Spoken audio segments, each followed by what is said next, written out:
إن الحمد لله إن الحمد لله نحمده ونستعينه ونستغفره ونعوذ بالله من شرور أنفسنا ومن سيئات أعمالنا من يهده الله فلا مضل له ومن يضلل فلا هادي له وأشهد أن لا إله إلا الله وأشهد أن محمدا عبده ورسوله أما بعد يا أيها الذين آمنوا اتقوا الله حق تقاته ولا تموتن إلا وأنتم مسلمون يا أيها الناس اتقوا ربكم الذي خلقكم من نفس واحدة وخلق منها زوجها وبث منهما رجالا كثيرا ونساء واتقوا الله الذي تساءلون به والأرحام إن الله كان عليكم رقيبا يا أيها الذين آمنوا اتقوا الله وقولوا قولا سديدا يصلح لكم أعمالكم ويغفر لكم ذنوبكم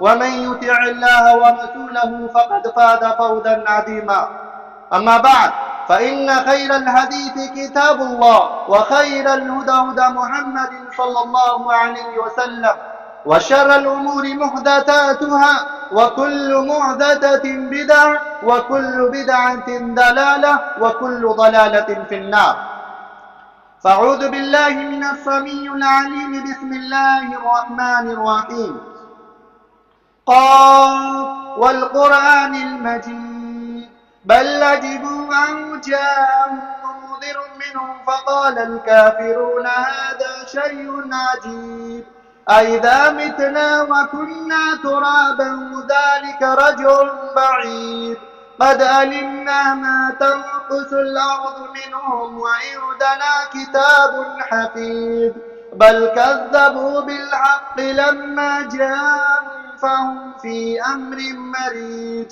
أفلم ينظروا إلى السماء فوقهم كيف بنيناها وزيناها وما لها من فروج والأرض مددناها وألقينا فيها رواسي وأنبتنا فيها من كل زوج بهيج تبصرة وذكرى لكل عبد منيب ونزلنا من السماء ماء مباركا فأنبتنا به جنات وحب الحصيد والنخل باسقات لها طلع نضيد رزقا للعباد وأحيينا به بلدة ميتا كذلك الخروج كذبت قبلهم قوم نوح وأصحاب الرس وثمود وعاد وفرعون وإخوان لوط وأصحاب الأيكة وقوم تبع كل كذب رسل فحق وعيد أفعين بالخلق الأول بل هم في لبس من خلق جديد وقال الله تبارك وتعالى وقضى ربك ألا تعبدوا إلا إياه وبالوالدين إحسانا إما يبلغن عندك الكبر أحدهما أو كلاهما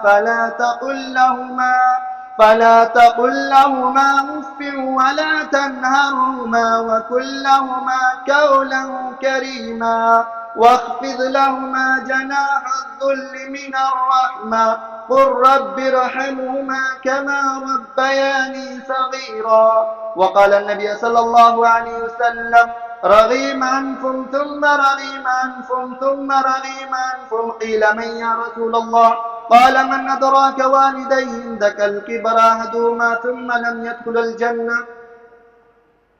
حاضرین جمعہ، محترم بزرگوں، دوستوں، نوجوانوں اور عزیز بچوں، تمام قسم کی تعریف و توصیف، بڑائی، بزرگی، کبریائی، حمد و ثنا، مدح و ستائش، بادشاہی و شہنشاہی اس وحدہ لا شریک خالق کائنات مالک ارض و سما کے لیے لائق اور زیبا ہے، جو اس کائنات اور اس کائنات کے اندر رہنے اور بسنے والے تمام چیزوں کا خالق، مالک، رازق اور پالنہار ہے، جس نے ہمیں اشرف المخلوقات بنایا اور اشرف المخلوقات کے ساتھ ساتھ یوں ہی دنیا میں لاچار، بے بس، کمزور نہیں چھوڑا، بلکہ ہمارے رشد و ہدایت کے لیے اس دنیا فانی کے اندر بہت سے نبی کریم صلی اللہ علیہ وسلم کو مبعوث فرمایا۔ درود و سلام ہو تمام انبیاء کرام پر، خصوصاً سید الاولین امام الانبیاء جناب محمد عربی صلی اللہ علیہ وسلم کے ذات گرامی پر، جس کی محنت و کوشش سے یہ اسلام ہم تک پہنچا۔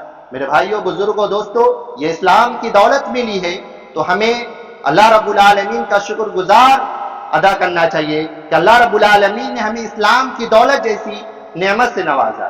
یہ اسلام کی دولت ملنا بہت ہی اہم بات ہے۔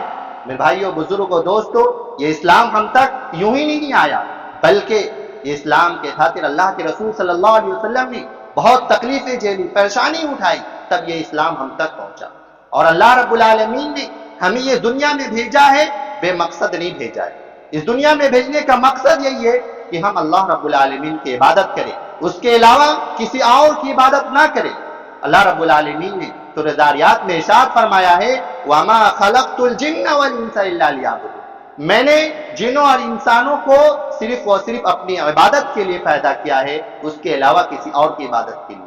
میرے بھائیوں، اللہ رب العالمین کی نعمتوں کا ہم شمار کرنا چاہے تو ہم شمار نہیں کر سکتے۔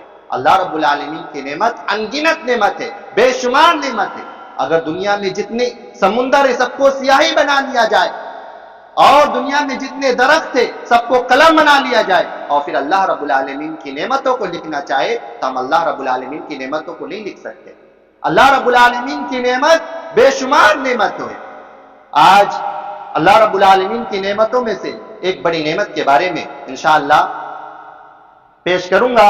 وہ نعمت ہے والدین کے ساتھ حسن سلوک۔ والدین کی نعمت، آج والدین کے ساتھ حسن سلوک اور اس کا مقام و مرتبہ انشاءاللہ بات رکھی جائے گی۔ محترم سامعین کرام، اللہ تعالیٰ نے ہم تمام انسانوں کو ایک ماں اور ایک باپ کے ذریعے پیدا کر کے ہمیں یہ بنیادی تعلیم دی ہے کہ ہم اپنے والدین کے ساتھ حسن سلوک اور اچھا برتاؤ کریں اور ان کے ساتھ صلہ رحمی اور محبت کے ساتھ پیش آئے۔ میرے بھائیوں، بزرگوں، دوستوں، والدین کی خدمت گزاری اور اطاعت فرما برداری سے ہمیں جی نہیں چھڑانا چاہیے۔ والدین کا مقام و مرتبہ آپ صرف اتنا ہی کافی ہے کہ اللہ تعالیٰ نے جہاں اپنے مقام کا تذکرہ کیا وہیں پہ والدین کے حسن سلوک کا بھی تذکرہ کیا۔ آئیے ہم قرآن مجید کی آیت کو اٹھاتے، سورہ نساء آیت نمبر 36۔ اللہ تعالیٰ نے قرآن مجید میں ارشاد فرمایا وَاعْبُدُوا اللَّهَ وَلَا تُشْرِكُوا بِهِ شَيْئًا وَبِالْوَالِدَيْنِ إِحْسَانًا، کہ تم اللہ تعالیٰ کے علاوہ کسی اور کی عبادت نہ کرو اور والدین کے ساتھ حسن سلوک اور اچھا برتاؤ کرو۔ اللہ تعالیٰ نے اس آیت میں سب سے پہلے اپنے حق کا تذکرہ کیا۔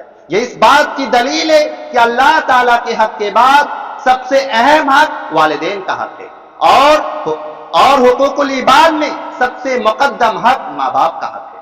میرے بھائیوں، اسی لیے والدین کی اطاعت اور فرما برداری سے ہمیں جی نہیں چھوڑانا چاہیے۔ والدین کے ساتھ حسن سلوک اور صلہ رحمی سے پیش آنا چاہیے۔ اسی طرح اللہ تعالیٰ نے سورہ انعام میں ارشاد فرمایا قُلْ تَعَالَوْا أَتْلُ مَا حَرَّمَ رَبُّكُمْ عَلَيْكُمْ أَلَّا تُشْرِكُوا بِهِ شَيْئًا وَبِالْوَالِدَيْنِ إِحْسَانًا۔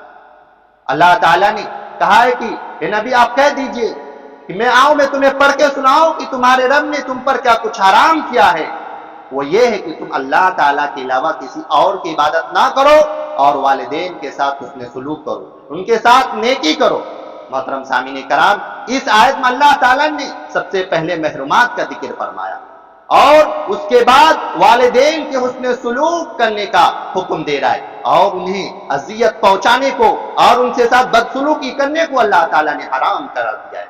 ذرا اندازہ لگائیے، جب والدین سے حسن سلوک کی ہلکی درجی گستاخی بھی جائز نہیں ہے تو بڑی درجی گستاخی کرنا بھی حرام ہے، ناجائز ہے۔ میرے بھائیوں، ذرا اندازہ لگائیے کہ والدین کا مقام و مرتبہ کتنا ہے۔ آئیے ہم سورہ بنی اسرائیل آیت نمبر 23-24 میں اللہ تعالیٰ نے والدین کا مقام و مرتبہ کو فرمایا ہے۔ اللہ تعالیٰ نے قرآن مجید میں ارشاد فرمایا وَقَضَىٰ رَبُّكَ أَلَّا تَعْبُدُوا إِلَّا إِيَّاهُ وَبِالْوَالِدَيْنِ إِحْسَانًا إِمَّا يَبْلُغَنَّ عِندَكَ الْكِبَرَ أَحَدُهُمَا أَوْ كِلَاهُمَا فَلَا تَقُل لَّهُمَا أُفٍّ وَلَا تَنْهَرْهُمَا وَقُل لَّهُمَا قَوْلًا كَرِيمًا وَاخْفِضْ لَهُمَا جَنَاحَ الذُّلِّ مِنَ الرَّحْمَةِ قُل رَّبِّ ارْحَمْهُمَا كَمَا رَبَّيَانِي صَغِيرًا۔ اللہ تعالیٰ نے اس آیت میں یہ حکم دے رہا ہے کہ تم اللہ تعالیٰ کے علاوہ کسی اور کی عبادت نہ کرو اور والدین کے ساتھ حسن سلوک کرو. اور اللہ رب العالمین نے آگے فرمایا کہ اگر تمہارے والدین میں سے دونوں یا ایک اگر بڑھاپے کو عمر کو پہنچ جاؤ تو تم انہیں اف تک نہ کہو، نہ تم انہیں جھڑکو، نہ ڈانٹ ڈپٹ کرو. ان کے لیے تم ان کے آگے اپنے بازو کو پھیلا دو اور ان کے سامنے میں جھک کر رہو، اور پھر تم ان کے لیے دعا کرتے رہو کہ اللہ جس طرح انہوں نے ہمیں بچپن میں پالا پوسا اسی طرح تو شفقت فرما، رحمت فرما. ان کے لیے دعا کرتے رہو. میرے بھائیوں، اس آیت میں انتہائی توجہ کے قابل ہے، ایک ایک بات ہمیں انتہائی توجہ کے قابل ہے. اللہ تعالیٰ نے سب سے پہلے کیا فرمایا؟ اپنے حق کے بعد فوراً والدین کا حق کا تذکرہ کیا ہے کہ والدین کے ساتھ حسن سلوک کرو، اچھا برتاؤ کرو. پھر اس کے بعد اللہ تعالیٰ نے فرمایا کہ تم اپنے والدین کو اف تک نہ کہو. میرے بھائیوں، آپ اف سے مراد کیا سمجھتے ہیں؟ اف سے مراد آپ کسی سے صرف اتنا کریں کہ ہٹ جاؤ، اتنا کہنا. یہ بھی آپ کے لیے والدین کو اتنے چھوٹے ہلکے درجے گستاخی بھی جائز نہیں ہے. آپ اتنے چھوٹے الفاظ بھی نہیں کہہ سکتے ہیں، یہ ہلکے درجے کی گستاخی بھی جائز نہیں ہے. ہم ایسے ہلکے درجے کی گستاخی بھی نہیں کہہ سکتے. اسی طرح والدین کو جھڑکنا بھی نہیں، یعنی والدین خصوصاً بڑھاپے کے وقت والدین کا دماغ چڑچڑا سا ہو جاتا ہے، چڑچڑا سا ہو جاتا ہے. اولاد کو، بچوں کو کوئی بات سخت لگ سکتی ہے، کوئی بری لگ سکتی ہے، تو اولاد کو یہ تاکید کی گئی ہے کہ اپنے والدین کی بات کو برداشت کرے، والدین کی بات کو برداشت کرے، وہاں پر کوئی الٹی سیدھی بات نہ کرے. اگر کوئی بات کہہ دے تو اس بات کو برداشت کرنا ہے، وہاں پہ الٹی سیدھی بات والدین کو نہیں کہنا ہے. میرے بھائیوں، والدین کا مقام کتنا زیادہ ہے. پھر اس کے بعد اللہ تعالیٰ نے وہ اولاد کو یہ تاکید کی گئی ہے کہ اپنے والدین کے لیے جب بھی ہاتھ اٹھائے، جب بھی دعا کرے تو اپنے والدین کے لیے دعا کرتے رہے. رب ارحمہما کما ربیانی صغیرا، کہ اللہ ان پر رحم فرما، جس طرح انہوں نے ہمیں بچپن میں پالا پوسا ہے. ان کے لیے والدین کے لیے دعا کرتے رہے، جس طرح شفقت اللہ تعالیٰ اسی پر تو رحم فرما. میرے بھائیوں، والدین کا مقام و مرتبہ کتنا ہے ہم اندازہ بھی نہیں لگا سکتے. لیکن آج ہم والدین کو کس طرح کا ہمارا ویوہار رہتا ہے، ہم اپنا محاسبہ کریں.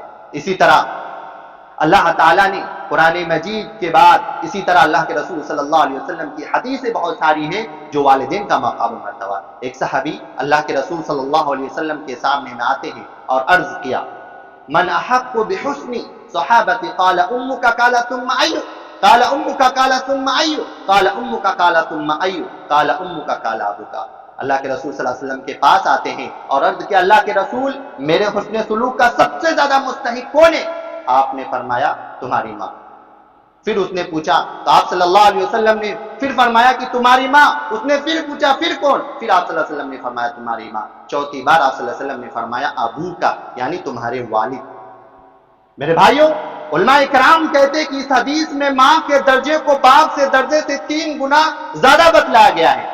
ظاہر سی بات ہے میرے بھائیوں، 3 ایسے تکلیفیں رہتی ہے جو صرف ماں برداشت کر سکتی ہے، جو باپ نہیں برداشت سکتا ہے. میرے بھائیوں، وہی وہ تکلیف ہے جو ماں اپنے پیٹ میں 9 مہینہ تک کے بوجھ کو برداشت کرتی ہے. میرے بھائیوں، وہ تکلیف جو جب ماں کھاتی ہے تب تکلیف ہوتا ہے، جب ماں چلتی ہے تب تکلیف ہوتا ہے. میرے بھائیوں، اس تکلیف کتنی بڑی تکلیف ہے. یہی وہ ماں ہے جو اپنے سردی کی رات میں اپنے خود گیلے بستر پر سو جاتی تھی. میرے بھائیوں، یہی وہ ماں ہے جو 9 مہینہ تک کے بوجھ کو بتا سکتی ہے. میرے بھائیوں، یہی وہ ماں ہے جو پیدائش کے وقت اگر کسی پہاڑ پر بھی رکھ دیا جائے تو اس تکلیف سے پہاڑ بھی ریزہ ریزہ ہو جاتا ہے. اور اس پر بس نہیں، ماں نے کتنے تکلیفوں سے جھیلا ہے، یہ کتنی تکلیف جھیلی ہے. میرے بھائیوں، ماں کا مقام و مرتبہ اتنا ہے کہ ہم احسان کے بدلہ نہیں چکا سکتے ہیں. اور پھر وہ ماں ہے، اور میرے بھائیوں بزرگوں دوستوں، وہ پھر وہ ماں ہے جو سردی کی رات میں اپنے خود گیلے بستر پر سو جاتی تھی، گیلے بستر پر سو جاتی تھی اور ہمیں سوکھے بستر پر سلاتی تھی.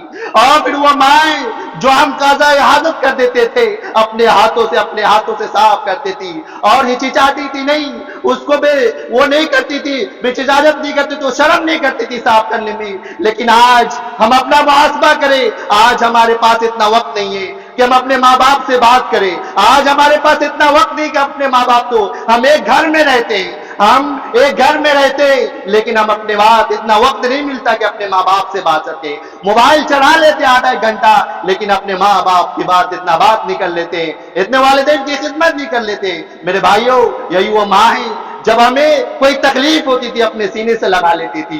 میرے بھائیوں, وہی وہ ماں ہے جو کوئی تکلیف ہوتی اپنے سینے سے لگا کر ہمیں چوپ کرا دیتی تھی. میرے بھائیوں, اس ماں نے کتنی تکلیفیں جھیلی, کتنی مصیبتیں برداشت کی. میرے بھائیوں, وہی وہ ماں ہے جس نے اپنے خون کی شکل میں دودھ پلا کر ہمیں پلا بڑا کیا ہے. اور وہ ماں نے ہمیں چلنا سکھایا ہے, کتنی تکلیفیں دی ہے, کتنی تکلیف سے ہمیں پالا پوسا ہے. ذرا ہم سوچے, اپنا محاسبہ کرے, اس ماں نے کتنی تکلیف سے ہمیں پالا پوسا ہے. لیکن آج ہم اس ماں سے کس طرح بات کرتے ہیں, اونچی آواز میں بات کر رہے ہیں. ہم اپنے والدین کی خدمت کرنے کا ہمارے پاس وقت نہیں ملتا.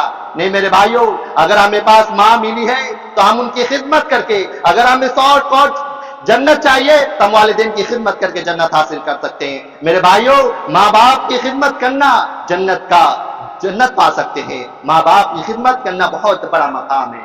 اسی طرح اور پھر وہ باپ ہے. میرے بھائیوں, باپ کا بھی اتنے مقام و مرتبہ ہے کہ ہمیں یہ نہیں کہ ہمیں ماں کا مقام ہے تو باپ کا نہیں, باپ کا بھی مقام ہے. وہ باپ جس نے دن و رات ایک کر کے ہمارے کھانے پینے کی چیز مہیا فرمائی, دن رات ایک کر کے ہمارے لیے اچھا سے اچھا تعلیم حاصل کرنے کا پیسہ انتظام کر کے تعلیم حاصل کرنے کا انتظام کیا. وہ باپ جو دن و رات ایک کر کے ہمارے لیے ہم سے اوپر سوچنا. آج دنیا میں ہر کوئی سوچتا ہے کہ میرے سے اوپر نہ کوئی جائے, لیکن ایک باپ ہے جو ہر چاہتا ہے کہ میرا بیٹا سب سے اوپر جائے, میرے سے اوپر جائے. لیکن میرے بھائیوں, آج ہم اپنے باپ سے, آج دنیا میں ایک نئی نسل اولاد جب جوان ہو جاتے ہیں تو اپنے باپ سے کس طرح بات کرتے ہیں, اونچی آواز میں بات کرتے ہیں. جب بھی بات کرتے ہیں تو اونچی آواز میں بات کرتے ہیں. میرے بھائیوں, والدین سے کل قیامت کے دن ایسے اولاد سے جو اپنے والدین کی نافرمانی کرتے ہیں, جو بدسلوکی کرتے ہیں, اللہ تعالیٰ ان کے نظر رحمت سے بھی نہیں دیکھے گا. میرے بھائی, نظر رحمت سے بھی نہیں دیکھے گا تو پھر ہمارا کیا حال ہوگا, ہمارا کیا حال ہوگا. آج ہم والدین کے ساتھ بدسلوکی کرتے ہیں. میرے بھائیوں, اللہ کے رسول صلی اللہ علیہ وسلم نے اسے سخت پہ لعنت بھیجی ہے. عن ابی ہریرہ رضی اللہ عنہ قال قال رسول اللہ صلی اللہ علیہ وسلم رغیم انفم ثم رغیم انفم ثم رغیم انفم. اللہ کے رسول صلی اللہ علیہ وسلم نے فرمایا کہ ایسے لوگوں پر خاک آلود ہے, ایسے لوگوں پر لعنت ہے. 3 مرتبہ اللہ کے رسول صلی اللہ علیہ وسلم نے فرمایا. پھر فرمایا اندک الکبر احدهما ثم لم يدخل, جس نے اپنے والدین کو بڑھاپے میں پا کر جنت کا حقدار نہ کر سکے. میرے بھائیوں, ذرا ہم سوچیں ہم اپنے والدین کو کتنا وقت دیتے ہیں.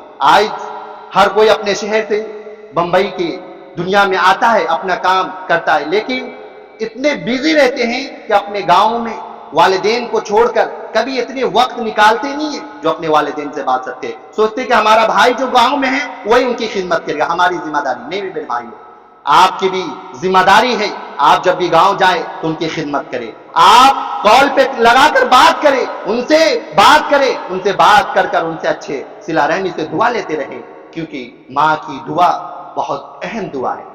میرے بھائیوں, آپ کو اس واقعہ بہت مشہور ہے جب 3 آدمی پیدل چلتے رہتے ہیں. ایک گار میں بارش تیز ہو جاتی ہے, بارش بہت تیز ہو جاتی ہے اور ایک گار میں آ کے پھنس جاتے ہیں.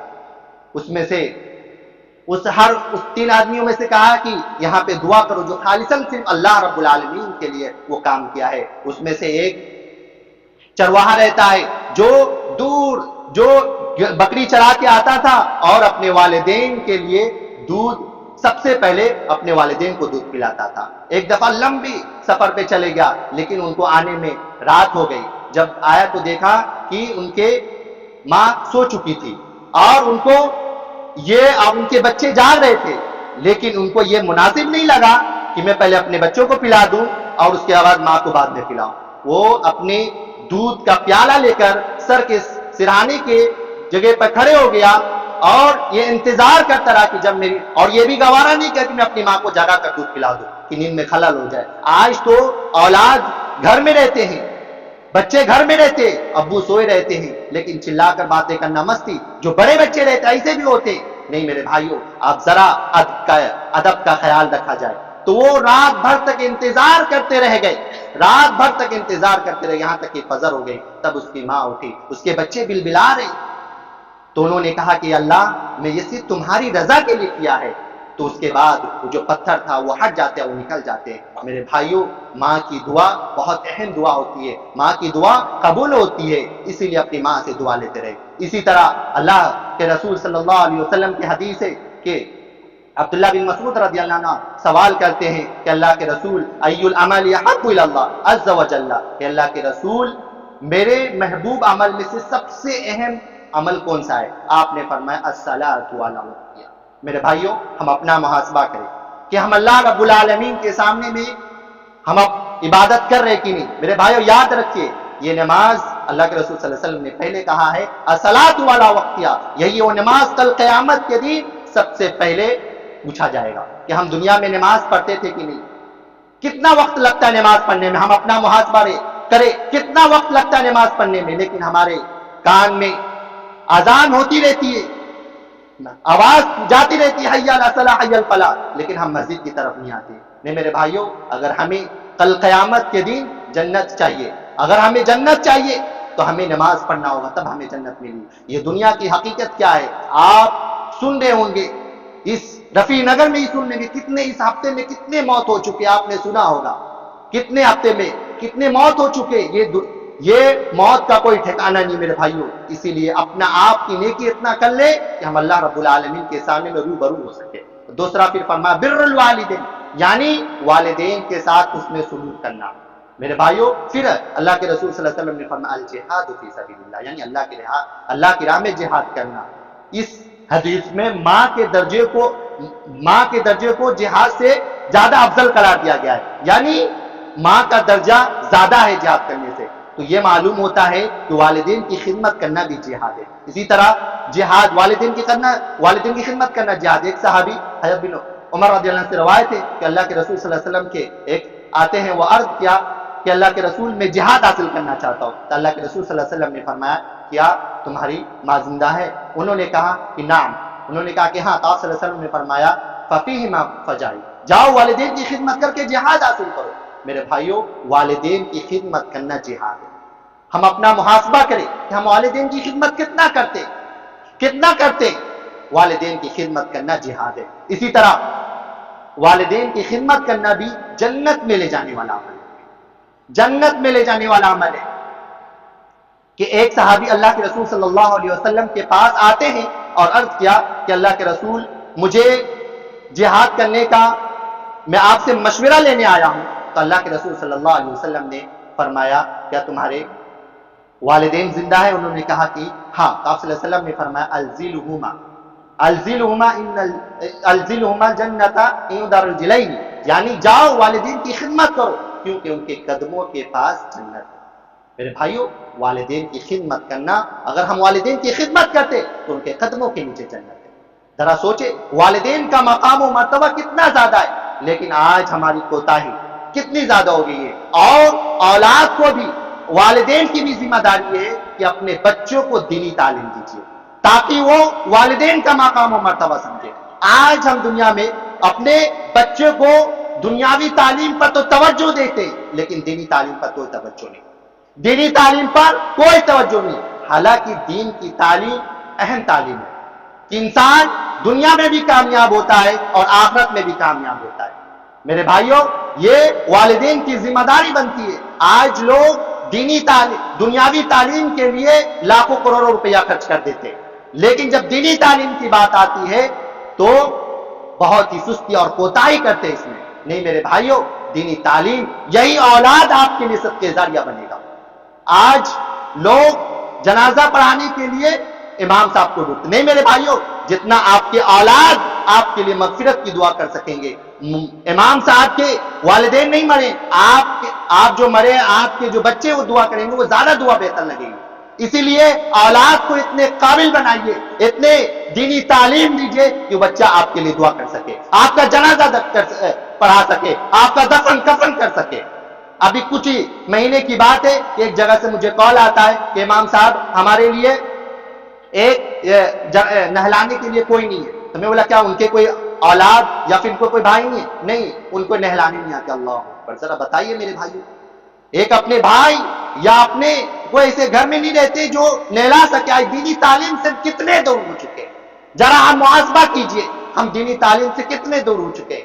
نہیں میرے بھائیوں, ہم دینی تعلیم سیکھیں, یہی دینی تعلیم کل قیامت کے دن ہمیں کام آئے گی. اگر ہم بچوں کو دینی تعلیم دے تب تو ہمارے لیے صدقہ جاریہ بنے گا وہ بچہ. تو پھر اس کو جب دینی تعلیم ہم نہیں دے رہیں گے, ہمارے مرنے کے بعد ہمارے وراثت کو تو وہ عائش آرام کرے گا, لیکن جو ہمارے لیے ہم جو اتنا محنت و مشقت کر کے گئے رہیں گے تو کیا ہمارے لیے وہ دعا کرے گا؟ جب اس کو دینی تعلیم سے طرف رغبت ہی نہیں رہے گا, اس کو دینی تعلیم کے بارے میں یہ دعا کیا مانگے اس کو معلوم ہی نہیں ہے, تو پھر کیا وہ ہمارے لیے صدقہ جاریہ بنے گا؟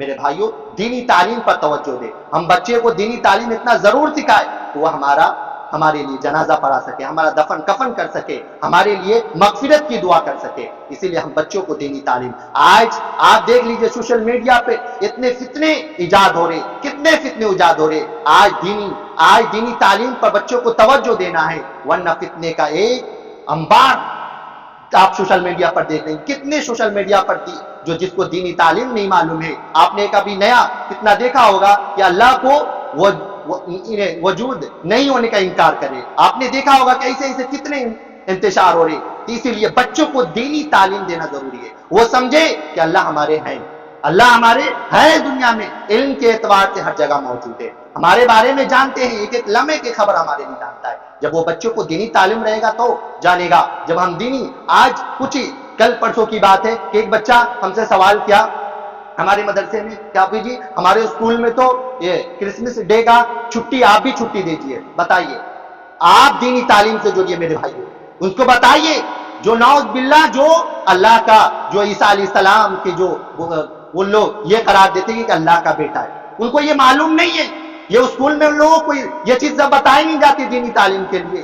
تو ان لوگ کو جب اسکول میں یہ چیز بتایا جاتا ہے تو ان کو وہی علم ہوگا. جو بچے کا جو ذہن رہتا ہے نا, کھلا ذہن رہتا ہے, کھلا ذہن رہتا ہے, جو آپ اس کو دیجئے گا وہی معلومات ہوگا, اور بڑا ہونے کے بعد ان لوگ کے تہوار میں شامل ہوگا, ان لوگ کو مبارکباد دے گا. جب ان لوگ دینی تعلیم سے آپ جڑے نہیں رہیں گے, آپ دینی تعلیم کی طرف رغبت نہیں دیں گے, تو ان کو کیا معلوم رہے گا کہ یہ سب چیز کرسمس ڈے منانا, برتھ ڈے منانا, یہ سب منانا ان لوگوں کو جب یہ ہم بتائیں گے دینی تعلیم تو جوڑے نہیں گے, اپنے دینی تعلیم تو نہیں دیں گے, تو ان لوگ یہ منائیں گے, اور پھر یہ منائیں گے, پھر وہ دینی تعلیم کی طرف رغبت نہیں دے کر دوسری طرف جائیں گے. نہیں میرے بھائیوں, ہم دینی تعلیم سے اپنے بچوں کو جوڑے تاکہ دینی تعلیم کا جو اہم مسائل ہے وہ سب معلومات ہو جائے, اور پھر وہ دین کے مطابق صحیح ٹھکانے سے چل سکے.